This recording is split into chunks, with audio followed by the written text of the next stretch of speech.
Hey everyone, so now that we're 2 acts into Wano and the main battle is about to begin, it feels like the setup phase is officially over, and that means that we can start breaking down themes. And of course, it's extremely important to break down themes because themes are what separate the experience of reading a story from just being, oh, I like this part, oh, I didn't like that part, into actually understanding what the story is about and what is being communicated in every beat of the plot. And it's especially important to break down the themes of Wano because Wano is an extremely thematically dense arc. Now, big caveat here, there are obviously still 3 more acts to go and a lot more story to be told. I obviously can't see the future. I'm not claiming I already know the complete vision of all the ideas Oda is trying to communicate in this arc, but I do think I have a pretty good idea so far and wanted to share this as my first take, midway arc analysis, and at the end of the arc when I get the full picture, I'll definitely do a much bigger video essay type analysis, similar to what I did for Whole Cake Island, but this is not that.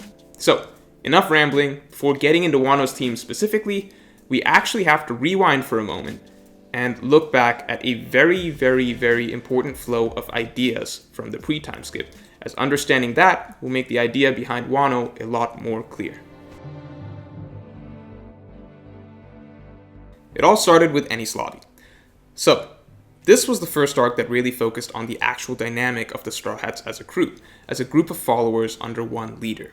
This was the arc where the crew actually started to fall apart and threatened to break up, and most importantly, it was the first arc that really honed in on Luffy as a leader and what it meant for him to be the captain of this group.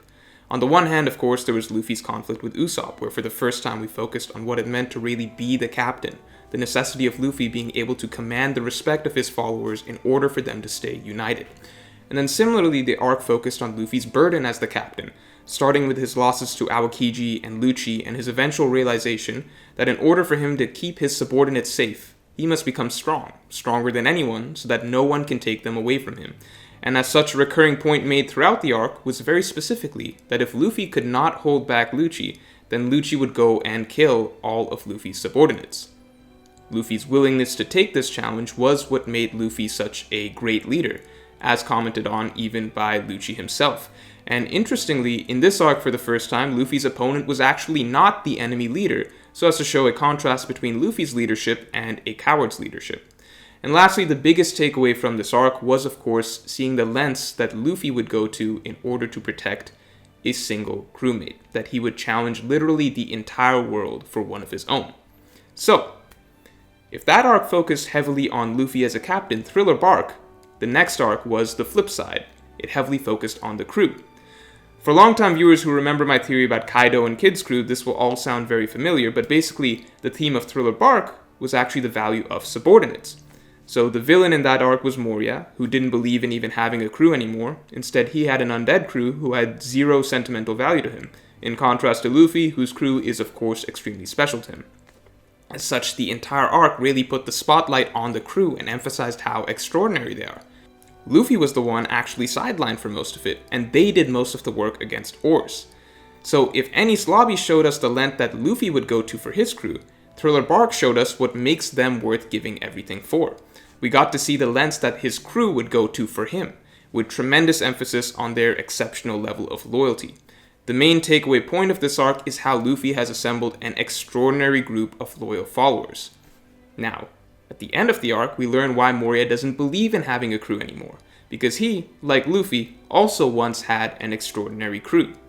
And they all died, and that was what broke him in the New World, and that's the nightmare that he says awaits Luffy. So, to recap, first we have Enies Lobby, showing us what it means to be a captain, what makes Luffy an amazing captain, what Luffy is willing to do for his crew. Followed by Thriller Bark, showing us that Luffy's crew is amazing. They're unbelievably loyal to their captain, they're irreplaceable companions. Then finally we get to Sabaody Archipelago arc, which is basically the scenario of what if the crew all just died. So that's the flow of the story that Oda set up. We leave Thriller Bark with Moria giving us this warning. We get to Sabaody where Oda hit us with essentially a simulation of the nightmare that Moria was talking about, which was losing the crew.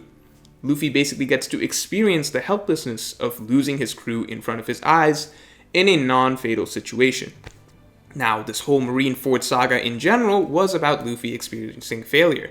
largely failure of not being strong enough to protect the people he cares about, since it starts with him losing his crew in a simulation and ends with him losing his brother for real, all because he's too weak.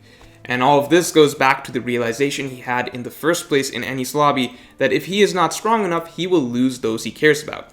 While Enies Lobby ended with the Straw Hats' greatest victory yet, with Luffy defeating a supposedly unbeatable foe, the point of Moria was to tell us that none of that matters because they have yet to actually experience the real world, and Luffy has no idea he is not yet strong enough to protect those that he cares about. So, after finally getting a taste of what the level of the real world is actually like, Luffy's new realization at the end of all this is that he's not ready to be Pirate King yet, he's too weak to even protect those he cares about, but because he still has his crew that he wants to protect, this time he definitely does need to become strong enough to protect them, or else he will lose them all for real. And simultaneously, we have the crew each individually realizing that because they have pledged themselves to their captain's dream, and that they now see that the challenges ahead are greater than they could possibly have imagined, they need to each become much stronger as well to become his reliable supporters. So, basically, the full flow of ideas from Enies Lobby through Marineford was we first focused on this extraordinary bond between captain and crew, then saw a glimpse of it all being destroyed, and finally the Straw Hats and the reader understand that, as a leader, Luffy must become strong enough to protect his subordinates from anything, and as his followers, the Straw Hats must become capable enough to be his pillars of support all the way to the top. And all of this is nicely capped off with us being shown the true standard that Luffy and his crew are chasing, because at the end of all this, we learn that the Pirate King was a man who could protect his crew from anything, who would turn into a demon and overcome unimaginable odds when his crew was in danger. At the same time, we are shown that the crew of the Pirate King sets an extraordinarily high bar themselves. So, a very long-winded recap, but it's important to understand the ideas that led up to the time skip and this sort of goal that was set for Luffy and the crew. The crew must become his reliable pillars of support, and he must be strong enough to be able to protect them in turn. Now, what's interesting is that while this was an extremely prevalent idea spanning from Enies Lobby till the time skip, none of that has really come full circle since then. In fact, we have hardly seen Luffy with the full crew in the New World period. That is the major hanging thematic thread that needs to be picked back up. But that makes sense because such a significant thematic thread deserves an extremely significant arc, and from the start of the New World, every plotline has been built up towards this Wano arc. The only time the importance of Luffy's crew has been mentioned in the New World really was when it was first determined that they would be going after Kaido, where Luffy expresses his faith in being able to rely on them. And more importantly, the Wano arc was very specifically the arc that was being foreshadowed back in Thriller Bark, seeing as it was the first arc to reference Kaido and Wano Samurai and such. So seeing as the Thriller Bark arc focused on the important bond between captain and crew, it makes sense that Wano was planned to be the arc that came back around to that theme. Only in Wano, from what we've seen, it is much broader than that. It's kind of taking that theme and scaling it out in various ways. So, to start with, it's no longer specifically about captain and crew.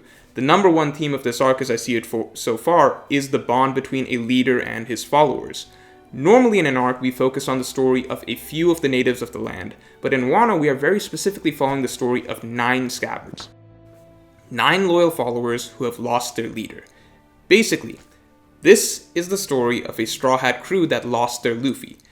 Even before getting to the actual backstory of the Scabbards and Oden, we can see how strong the parallels are here. Obviously, the number of followers is an exact match, 9 and 9, with Jinbei an official member of the Straw Hats at this point. Sure, he's not currently in Wano just yet, but Nekomamushi and Denjiro are nowhere to be seen either, so that's not really the point here. The point is that, 9 Scabbards parallel the 9 Straw Hats. 9 followers who followed an extraordinary leader, a man who has been described as an almost mythic, larger-than-life figure who captivated even the likes of Whitebeard and Roger, who inspired the people of Wano into building a better land, who had the will of the king, who cut the supposedly invincible Kaido, and most importantly, a freedom-loving man who wanted to explore the seas. Basically, all the greatness that the Straw Hats see in Luffy, that's what the Scabbards had in Oden. The same way Luffy saved many of the Straw Hats, so too did Oden earn his scabbards the same way. The same respect the Straw Hats have for Luffy, the scabbards hold for Oden. The same loyalty the Straw Hats have for Luffy, the same devotion the scabbards have held for Oden, even 20 years after his death. Just as Luffy would be Pirate King one day, Oden would have been Shogun one day. And just as the Straw Hat crew realized that they must become the ultimate pillars of support for this future Pirate King, so too did the scabbards realize that they must become the ultimate pillars of support for the future Shogun. The difference, of course, is that the scabbards' extraordinary leader died, and they failed as his subordinates. And of course, this entire narrative to take down Kaido is driven by this captainless crew's mission to avenge their fallen leader and carry out his dream in his stead. Now, of course, Oda is saving Oden's backstory, but going back and reading every time the scabbards remember Oden's death and their failure to protect him, and imagining swapping Luffy and the Straw Hats into their place, makes for a very interesting what-if. So, from the scabbards' angle, it seems Oda is heading towards exploring the idea of followers who have lost their leader. But, looking at the other players of the arc, we've already gotten a little bit of focus on the reverse. The idea of a leader who is at risk of losing his followers. So, looking at these three guys, the three most prominent captains of the original supernovas, they've all made it to Wano and had some rough experiences with their subordinates so far. Kid's situation is the most blatant. He's Luffy's #1 rival out of the supernovas and a conqueror, a king in his own right, but he has seen his right-hand man be completely broken, and not only his right-hand man, but the rest of his crew have been turned into Orochi's pawns as well. Similarly, Law had his closest subordinates captured, turned into hostages, and nearly killed until he was forced to give himself up in their place. And finally, Luffy has been living a pretty carefree life in Wano so far, though of course the main event has yet to start. But the one big scare he had early on was when for a moment he thought Kaido may have killed his crew. And not just his crew, but it's stressed that Law's crew and Kinemon's crew could all just have been wiped out in that moment as well. Luffy's fear was that Kaido nearly took out all of their subordinates. And even going back to before this whole arc started, the responsibility of a leader to protect his subordinates was stressed through both Oden and Momonosuke, with us learning that while the scabbards failed to protect Oden, he did not fail to protect them till the end as their leader. And similarly, Momo does not yet feel adequate as a leader, feeling he must grow stronger to be able to protect his servants. And of course, he's been obsessed with becoming stronger throughout the arc. So that's all stuff on the good guy's side. But what about the leader-follower theme on the bad guy's side? Well, Kaido's biggest goal is to create the world's strongest crew. Basically, the world's strongest man wants the strongest subordinates to match. But while Kaido has obviously got some extremely powerful subordinates, we've already been getting a bit of contrast in that they don't seem to have the loyalty that we see with the good guys. Whereas the Straw Hats obviously have absolute faith in their captain, Queen is ready to basically cut and run during Kaido's battle with Big Mom, even though he acknowledges explicitly that a loyal follower should stay while the boss fights, which is a nice callback to this scene in Thriller Bark where the Straw Hats refused to leave as long as Luffy was fighting, even as their bodies disintegrated. So, taking all these dynamics in Wano into account, and going back to that flow of pre-time skip ideas that I talked about earlier, it does seem that this arc we are finally picking that thematic thread back up of what a leader must be to his followers and what a follower must be to their leader. And we've got a lot of characters and groups to explore these ideas with. Now, interestingly, we still haven't actually gotten that much focus on Luffy and the Straw Hats themselves so far. Will the arc focus on them more specifically in the future? I personally hope so, but this isn't a theory video. Right now, I'm just pointing out that this theme of leaders and their followers is certainly being emphasized throughout the arc, and this theme does seem extremely relevant to where the Straw Hats left off at the end of pre-time skip. Whether Oda chooses to focus on that more through the Straw Hats themselves or continues to focus on that through, the outside Wano-specific characters, only time will tell. Now, jumping off that, I want to shift focus to the related theme of loyalty. Now, this arc, Oda is focusing on many different types of loyalty. The first, of course, as I've talked about, loyalty to one's leader. But, going off of that, the other big emphasis is loyalty to your friends. This massive conflict it's all built on the back of alliances. So samurais, minks, pirates, all coming together to take on a massive empire that none of them alone could hope to defeat. But because their mission is so heavily reliant on allied forces, the importance of the allies' loyalty to each other and trust in each other's loyalty is what everything hinges upon. This was the theme that Oda presented first and foremost at the start of this entire saga, that no matter what, even if it kills you, you never sell out your friends. Again, another callback to what we saw in Thriller Bark. And we see this theme emphasized throughout Wano. No matter what, you must trust your friends. You must be ready to die before selling out your friends. Only through trusting each other can victory be achieved. And of course, the threat of betrayal is heavy throughout the arc. We see that Kid, who had formed his own supernova alliance in parallel with Luffy and Law, has now nearly lost everything because he trusted the wrong people and was betrayed. We learned that Orochi supposedly owed Oden for everything he had, and then betrayed him to steal his throne.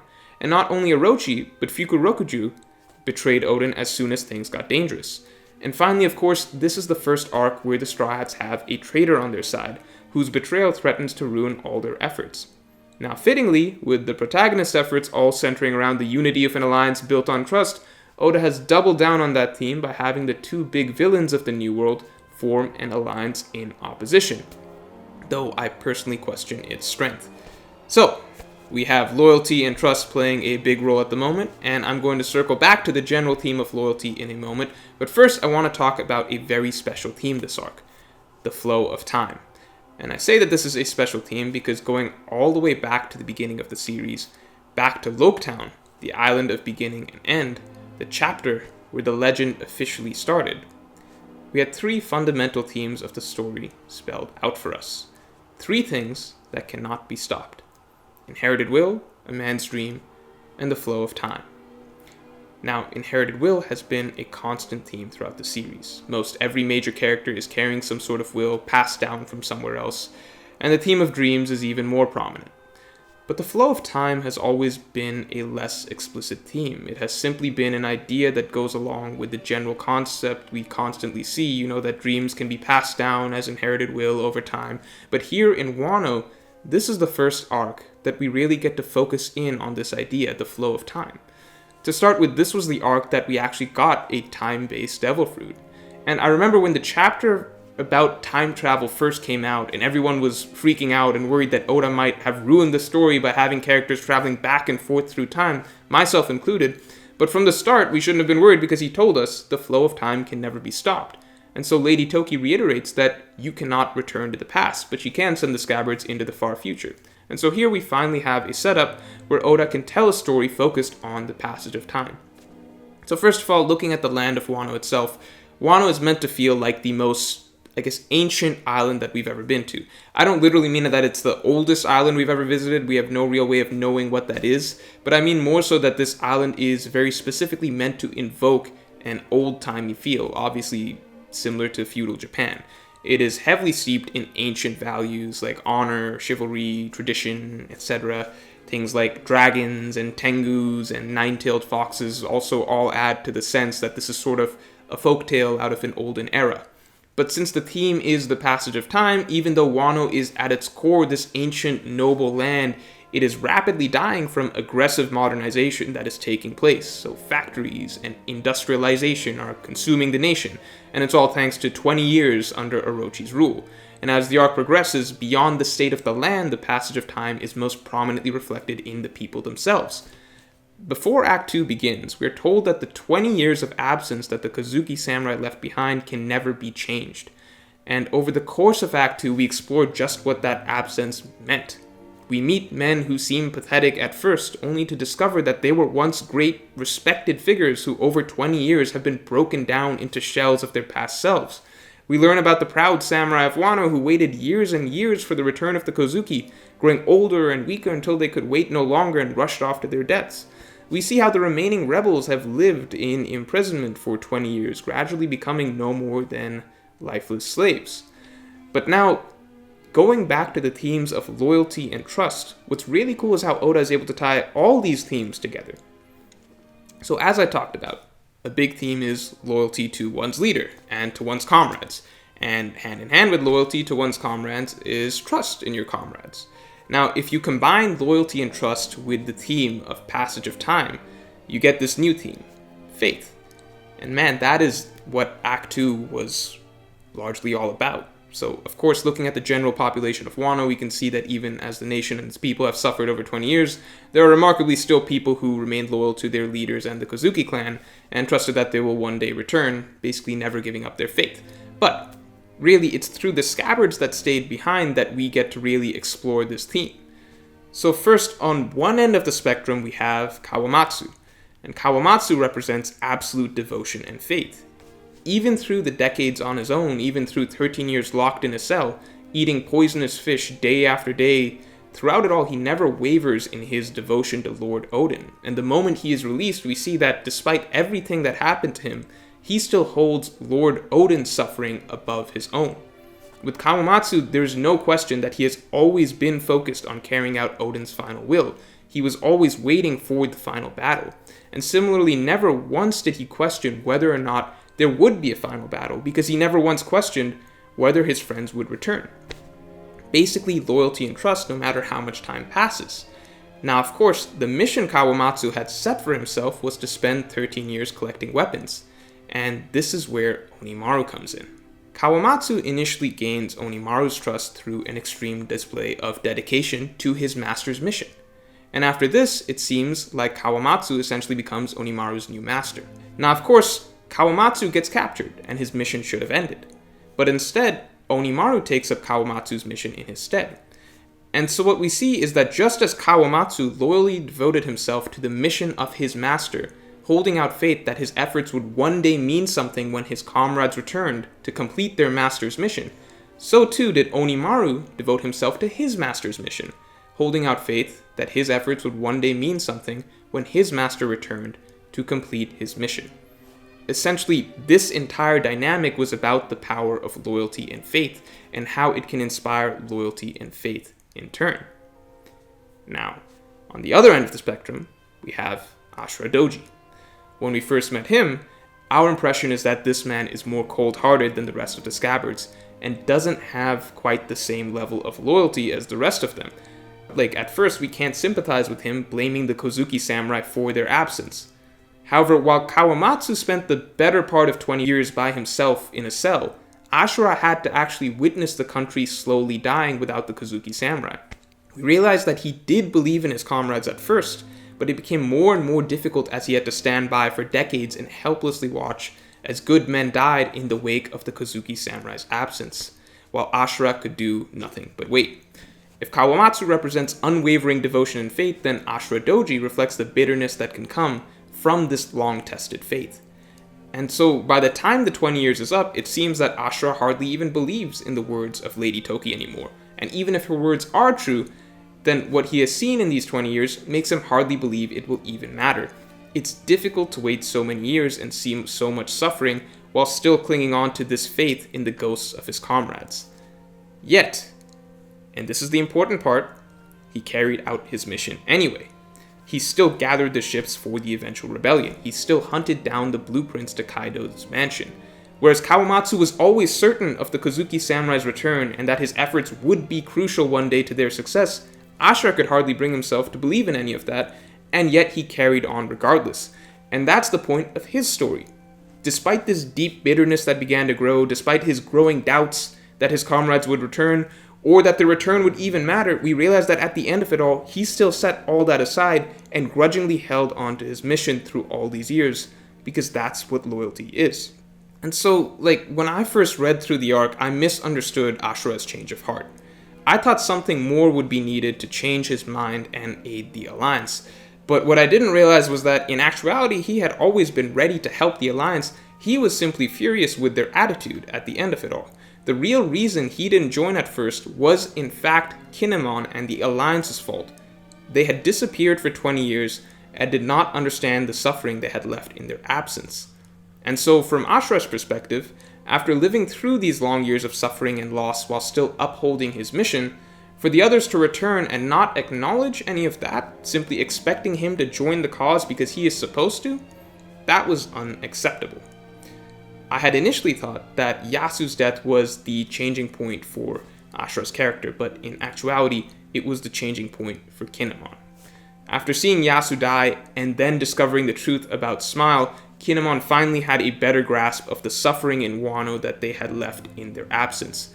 With this, he realizes what he should have done in the first place, which is to swallow his pride, apologize for the 20 years of absence, and beg for Ashura's help. And of course, that was all that Ashura wanted at the end of it all. He had loyally maintained his mission for 20 years. He and his men had always been waiting for this fight and ready, but he needed the returning scabbards to understand and acknowledge what these 20 years were before joining up with them once again. So, taking this theme of loyalty or faith, no matter how long the passage of time, it's helped put into perspective some of the decisions Oda made in terms of the Alliance's success in Act 2. The Alliance had a lot of needs to fulfill before the Fire Festival. They needed ships, they needed swords, they needed blueprints, but at the end of the day, who were the ones who filled those needs for them? Their loyal comrades who had been left behind for 20 years. So their 20 years of pain were shown to have meaning at the end of it all. Their struggle and efforts over this time were able to make an impact once the other scabbards returned. Even beyond the scabbards themselves, the one who ultimately saved the Alliance when it seemed the rebellion had been discovered was Yasu, another character who had suffered for his loyalty to the Kozuki all these years. And in the same vein, Hyogoro was the one to recruit the mafia heads. Basically, if Act 2 was all about exploring the effects of this absence that the Kozuki samurai left, Oda also wanted to show that the suffering of those who endured that absence and stayed loyal meant something in the end. And of course, on the other hand, you could argue that makes the Kozuki samurai who have returned seem somewhat less significant in comparison, but really they succeeded in fulfilling their single most important task: recruiting powerful allies to their side. So all in all, the scabbards who were left behind and waited loyally were able to bring value, just as the scabbards who were being waited upon showed they were worthy of such fate in the end, as they did indeed bring hope for the rebellion back to Wano. Now, last couple of things to talk about on this theme of faith here before moving on. What's interesting is the arc starts with us learning of another character who has been dutifully waiting for someone's return, training to become a kunoichi due to her faith that he would one day return. I have no idea how Ace's presence in Wano will play a role plot-wise in the arc, if it does at all, but at the moment I'm just acknowledging that it is a sad depiction of faith not panning out early in the arc. What's interesting is that while faith in the Kozuki samurai has often been likened to waiting on the return of ghosts, poor Tama does not realize that she is still placing her faith literally in a ghost who will never return. Which again, all goes back to an idea that first actually came up in Thriller Bark because, my god, Oda's a genius. Laboon has been waiting loyally for decades, holding out faith for 50 years that his friends would return as promised, but the unfortunate reality we learn in Thriller Bark is that he's foolishly clinging to the memory of ghosts. But there is one ghost who has not yet disappeared, who refuses to break this promise and is driven to uphold it from even beyond the grave, knowing the faith that his friend still has in him. So really cool to see from just how long back Oda had been thinking about the themes that would one day be prevalent in the Wano arc. And lastly, I'll mention this here just because it's always been tied to the theme of the flow of time.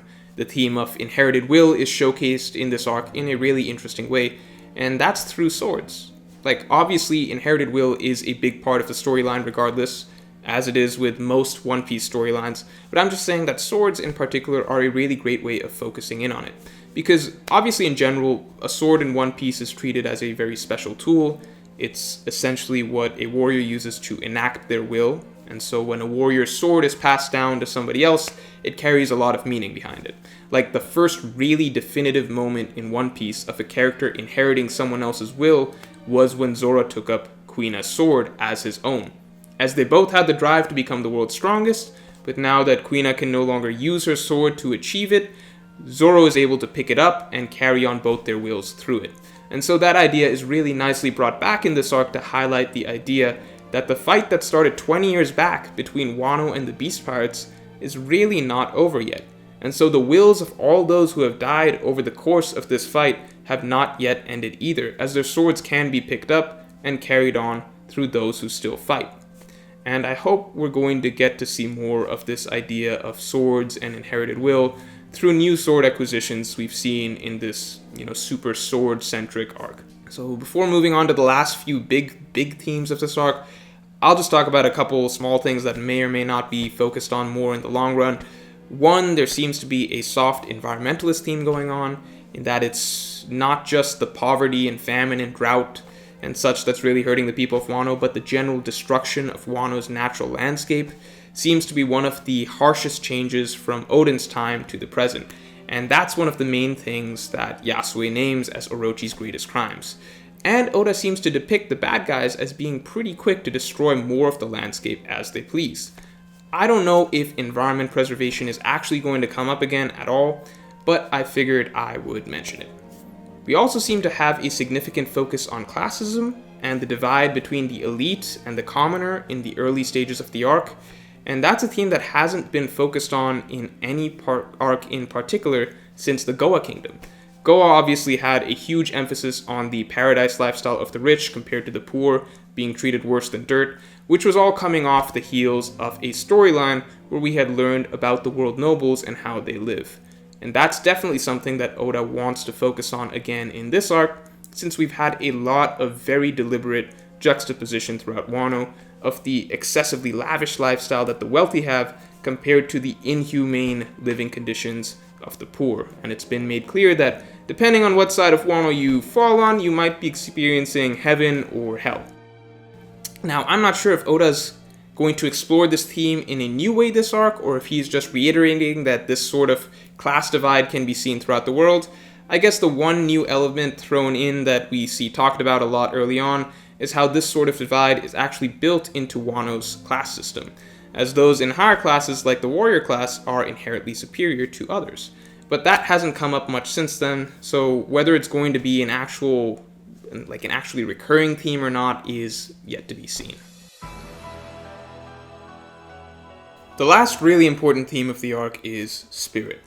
Again, this is really an umbrella theme that connects really well to a lot of other themes in the arc, so really starting with freedom, which itself is of course really big in this arc. After all, this is a nation that has been held down under the power of Orochi and Kaido for 20 years.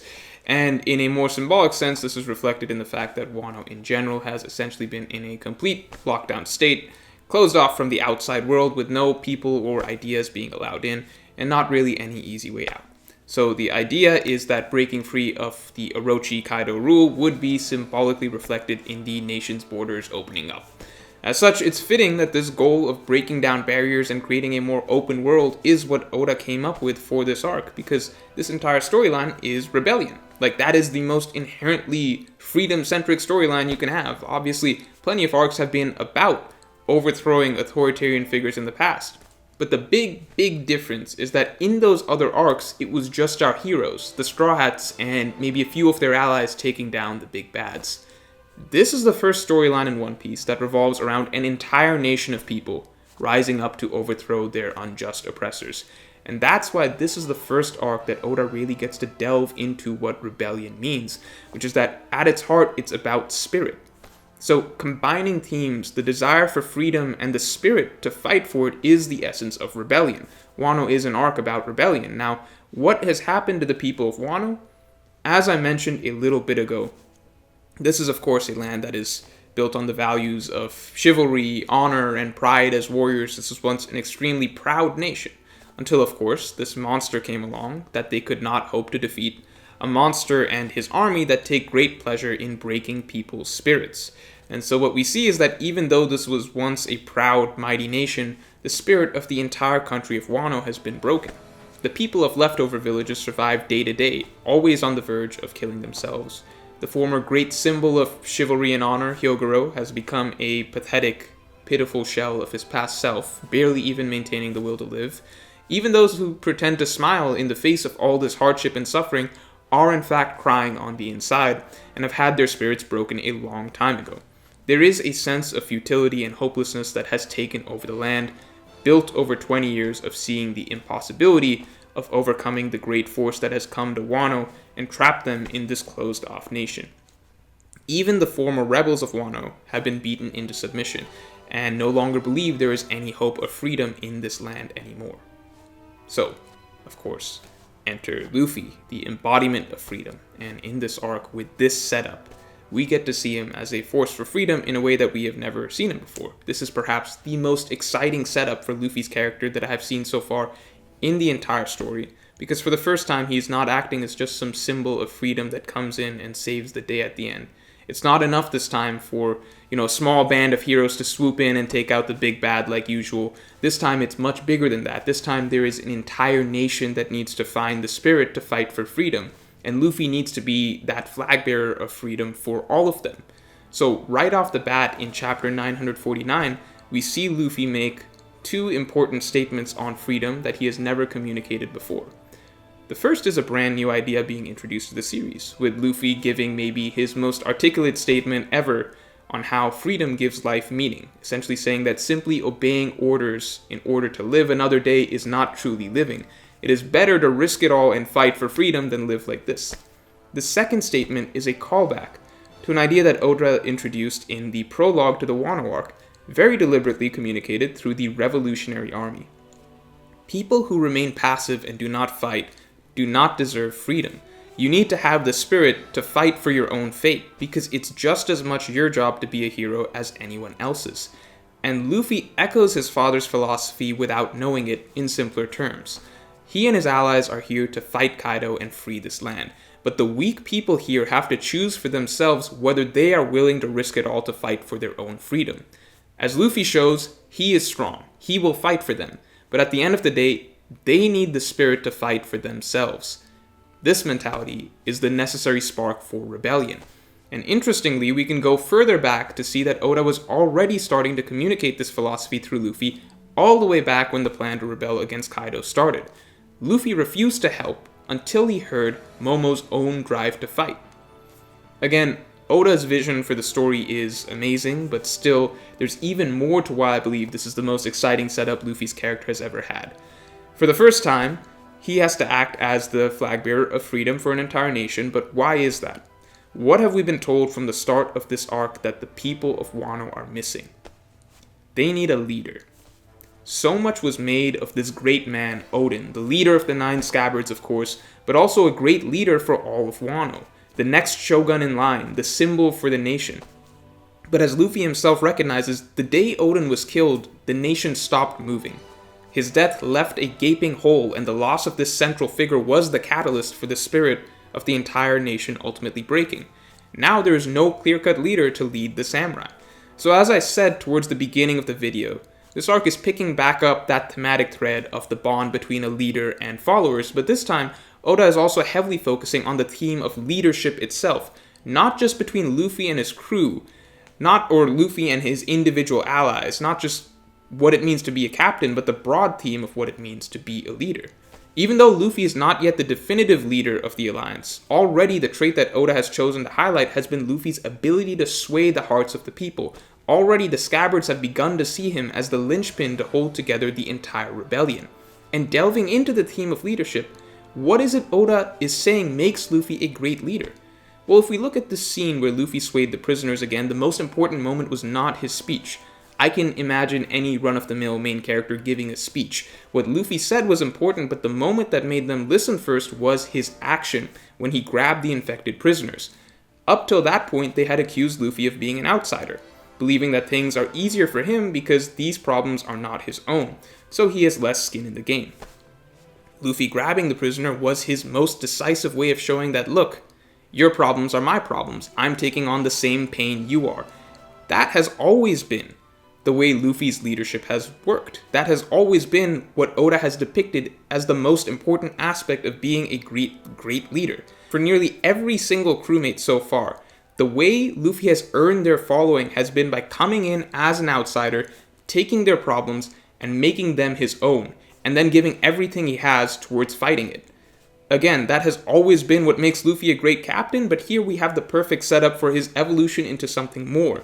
This is a nation devoid of freedom that needs someone to lead them in their fight to get it back. And of course, this is a broad theme of the arc, meaning we can see how leadership is a central part of other characters' arcs as well. Part of the reason Luffy was so upset with Momonosuke initially was because he seemed like an unworthy leader in Luffy's eyes. Simply being a figurehead does not make one a leader to Luffy. Being a commander over others means putting yourself and everything you have on the line to fight for your followers as well. And of course, Momo understands that as it is, he still has a lot more to grow before he can become the sort of leader Luffy is. Even though the people are loyal to his family name, he knows at the moment he is still simply a figurehead, and that he could not have done an action like grabbing the infected prisoners, as Luffy did. So part of his arc seems to be coming to terms with the burden of being a leader, which is interestingly also a callback to the same burden that Luffy initially faced all that time ago in Enies Lobby when he was first learning the burdens of being a captain. And of course, the villains of Wano reflect the contrast of this theme, with both Kaido and Orochi showing the wrong style of leadership in their own way. So Orochi, he's smart, he is perceptive, he was remarkably able to figure out that many isolated incidents in Wano were in fact all connected and indicative of a rebellion plan. Yet the problem is, he does not command respect. As we learned so long ago, followers need to respect their leader above all else, or else their leader is a failure. Yet people secretly laugh at Orochi, they mock Orochi, they insult him behind his back, they think he is a superstitious coward. Someone who stole the throne through deceit and trickery is not someone that respectable people would follow. And interestingly, Yasu's last thoughts are that it will be impossible for Orochi to sway the minds of his own soldiers now, which Oda neatly juxtaposes with the very next scene showing how immediately Luffy is able to sway the hearts of strangers he just met, who previously distrusted him as an outsider. And of course, even though it's pointed out that Luffy is stupid, that doesn't disqualify him from being a great leader, whereas even though Orochi is shrewd, he is a terrible leader. Now, Kaido provides a different sort of contrast. Unlike Orochi, Kaido certainly has the will and power of a king. He is an emperor of the seas, through and through. But the difference here is the manner in which he acquires his followers. Kaido bullies people into his command, forcing them to serve him. Whereas Luffy is able to take the strong and bring them to his side, Kaido has to take the strong, break them, and then bring them to his side. Through this forced method, he is basically manufacturing a super strong crew, which is also reflected in the fact that he's literally manufacturing strong subordinates. However, of course, Luffy has been essentially doing exactly what Kaido wants to do, but organically, without specifically making it his goal to create a strong crew or a mighty army. Just by continually helping others, Luffy has built a following that is more dedicated to his cause than Kaido's men will ever be. Now, what's interesting is that Kaido wants to make Luffy his subordinate as well, and to do so he intends to break his spirit as he has done with countless other strong fighters in the past. Now this is really important. Never before has a villain been focused on making Luffy into a subordinate, because naturally that goes against every fiber of Luffy's being. Luffy is not a follower, he does not submit to anyone, he has the spirit of a king himself. And so the final theme I want to talk about is likely the most important one for Luffy. As I've talked about, there is the theme of spirit and the theme of leadership, but focusing specifically on Luffy's spirit, plus his mettle as a leader, this arc gives us the new theme of being a king. Remember, where we left off at the end of pre-time skip was the first and only time in the story that Luffy had his spirit broken, and at that moment he realized he was no king. Now that this arc seems to be generally picking up those thematic threads from pre-time skip, we're coming back with a heavy emphasis on Luffy challenging Kaido as being a test of his spirit and his qualities as a king. And of course, we've only had one interaction between the two so far, but that entire interaction was based around this idea. Initially, Luffy proclaims he will be king of the pirates, but their fight quickly ends with Kaido mocking the notion that Luffy is any sort of king at all. Yet, even after this brutal defeat, Luffy's spirit remains unbroken and in fact is so strong that even in his unconscious state, his drive to defeat Kaido can still be felt. And of course, Kaido acknowledges this is an indomitable spirit, a spirit that he wants to break.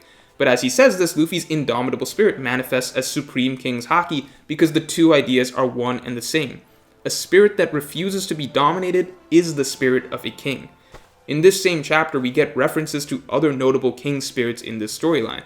The would-be pirate king, Kid, and of course the gold standard of leadership in Wano, Oden. As Kaido leaves, he comments on how there are too many people running around with Supreme King's spirit these days, which of course fits with the notion that the Pirate King, at the end of the day, is a king who has risen above all other supreme kings and essentially established themselves as the king of kings, which goes back to the entire conflict that this Versus 4 Emperors saga started with, which is the battle for the throne, a battle that Oda reiterates has officially started. So fitting really neatly in with Luffy's progression, he entered Wano at a point where some were calling him an emperor, but it was made clear that he is not quite there just yet, which flowed nicely into the start of this arc that seems to be focusing on him finally coming into his own as a king. If Enies Lobby was a storyline that focused on Luffy as a captain, this is Luffy now at the next stage where we have a storyline that is no longer about him simply leading his crew. This is a story where he actually has to lead an entire nation to rise up. This is a story with genuine focus on his conqueror's spirit, with Act 1 ending with him marking Okobore Town as being under his protection, and Act 2 ending with him conquering Udon, and making that territory his own as well. And finally, of course, this is a story where the antagonist wants to break this indomitable spirit of a would-be pirate king and turn Luffy into a subordinate. Now, of course, so far Luffy has been fine. As Chopper says, Luffy's spirit will never break. Naturally, those with the spirits of kings are extremely difficult to break, as we've seen from Kid as well. Queen certainly isn't capable of doing it, and the Udon prison mine was nothing to Luffy or Kid. However, that was obviously just the efforts of one of Kaido's subordinates. And as we've seen that a subordinate of Kaido's has no chance, the real test of spirit should naturally be coming down the line, likely from Kaido himself. So, that's all for this video. If you enjoyed it, then definitely like, share, and subscribe. And you can join my Patreon for chapter reviews and extended thoughts podcast. See y'all later.